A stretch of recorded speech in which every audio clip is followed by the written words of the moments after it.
This is the Lone Crater YouTube. We hope this video helps. In this video, I will explain how to change your Nissan Maxima key fob battery.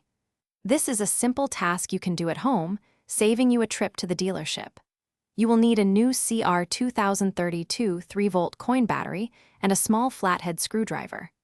The whole process is very straightforward and usually takes under 5 minutes to complete, getting your key fob working like new again. First, you need to access the inside of your key fob. On the back, you'll find a small release latch. Press and hold this latch, then slide out the emergency key that is stored inside.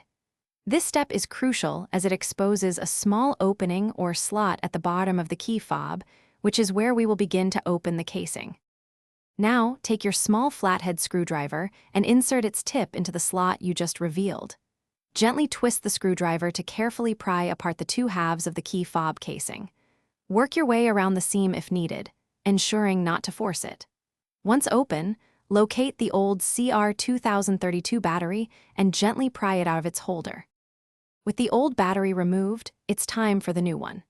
Take your fresh CR 2032 battery and insert it into the compartment, ensuring the positive side, marked with a plus sign, faces down. Then, carefully align the two halves of the key fob casing and press them firmly together until they snap securely into place.